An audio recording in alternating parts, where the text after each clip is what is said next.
खबर क्राइम जगत से है। महाराष्ट्र के कल्याण के मलंग रोड स्थित नीलकंठ सोसाइटी में एक सनसनीखेज हत्याकांड सामने आया है। एक युवक की हत्या के बाद उसका शव बोरे में भरकर बाथरूम में छुपा दिया गया था। पुलिस को शंका है कि आरोपी महिला ने शव को जल्दी सड़ाने और सबूत मिटाने के लिए बाथरूम का नल का सहारा लिया। मामले का खुलासा तब हुआ फ्लैट से तेज दुर्गंध आने लगी और बाद में मकान मालिक को आरोपी महिला का एक वॉइस मैसेज मिला। फिलहाल मानपाड़ा पुलिस ने हत्या का मामला दर्ज कर आरोपी महिला की तलाश तेज कर दी है। पुलिस की एक टीम कलकत्ता रवाना की गई है। मलंग रोड स्थित नीलकंठ सोसाइटी के एक फ्लैट से पिछले 2 दिनों से तेज बदबू आ रही थी। स्थानीय लोगों ने इसकी सूचना मानपाड़ा पुलिस को दी। पुलिस जब मौके पर पहुंची तो फ्लैट से बाहर से बंद था।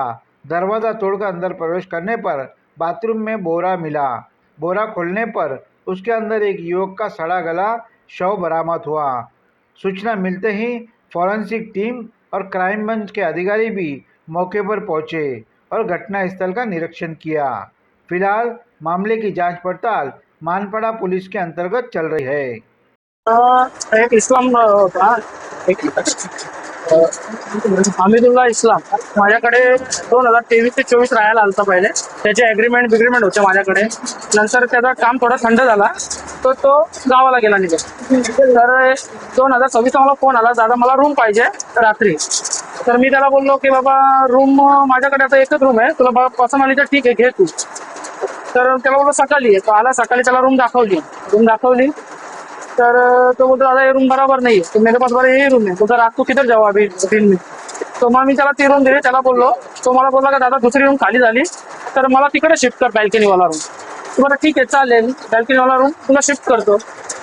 तर बॅल्कनीवाला रूमचं माझ्याकडे नव्हता अवेलेबल. 2 महिने त्याला बोललो 2-2.5 महिने तुला करतो ते. तो बोलतो दादा ठीक आहे चालेल. आणि मग मी पण काय लक्ष नाही दिलं. त्याला बोललो तेव्हाच बनवू आपण ॲग्रीमेंट.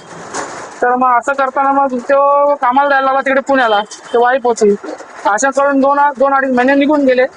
तर 4 दिवसापूर्वी मला सोसायटीवरून फोन यायला की रूमच्या बाहेर पाणी येतं. तर मी त्याला फोन केलेला की आपके घर से पानी आ रहा है, आपके वाइफ को बोलो बंद करने के लिए. तर त्यांनी मला मी त्याला सांगितलं. त्याने बोलतो दादा की आहे. तर मला वापस सोसायटीवरून फोन यायला लागले. तर मी त्याला बोललो की बाबा नाही पाणी बंद किया, आप वापस फोन करिए. तर नंतर दुसऱ्या 19 तारखेला त्यांनी डायरेक्ट मोबाईलच बंद केला. तर मला 19 तारखेला संध्याकाळी 6 वाजता डायरेक्ट व्हॉइस रेकॉर्डिंग आल्या की बाबा तुमच्या रूममध्ये असं मी केलेलं आहे, तुम्ही जाऊन त्या बॉडीची विल्हेवाट लावा. तर मला असं कळताच माझ्या पायाची जमीन हल्ली आणि मी डायरेक्ट पोलीस स्टेशनला धाव घेतली. जे कृत्य झालेलं ते सर्व सरांना सांगितलं. ते त्या हमीदुल्ला इस्लाम आहे ना त्याच्या वाईफने नफिसा नाव आहे. तुम्ही 2 दिवस जे बोलत होते ते नेमकं कोणाच केलं? त्याच्याशी बोलत होतो मी, नवऱ्याशी. किती तारखेपर्यंत होती? 18 तारखेला 19 तारखेला त्याच्याशी बोलणं झालं माझं. काय नाव तुमचं? माझा अजय पाटील.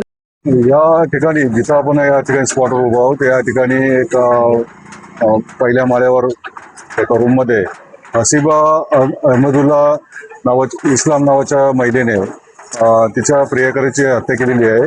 5-6 दिवस झालेले आहे घटनेला. बिल्डिंगमधील लोकांना घाण वास येत असल्याने त्यांनी पोलिसांना इन्फॉर्म केलं आणि त्यानंतर ती काही डेड बॉडी पुरुषाची ती गुन्ह्यामध्ये आढळून आलेली आहे. पोस्टमॉर्टम करण्यात आलेलं आहे आणि त्या आरोपीचा शोध चालू आहे. तुकडे वगैरे केलेले सांगितलं जातं आणि दुसरी गोष्ट घर मालकाला देखील तुम्ही व्हॉइस रेकॉर्डिंग करून सांगितलेलं की आम्ही असं. बरोबर, तिने त्यांच्या घरमालकांना व्हॉइस रेकॉर्ड पाठवलेलं आहे की माझ्याकडून असं कृत्य झालेलं आहे. आणि तिने सांगितल्यामुळे घरमालकांनी येऊन घरी बघितलं असता घरातल्या बाथरूममध्ये गोणीमध्ये मृतदेह मिळून आलेला आहे आणि तो आता उत्तरीय तपासणीसाठी पाठवलेला आहे. पोस्टमॉर्टम झालेला आहे. थँक्यू.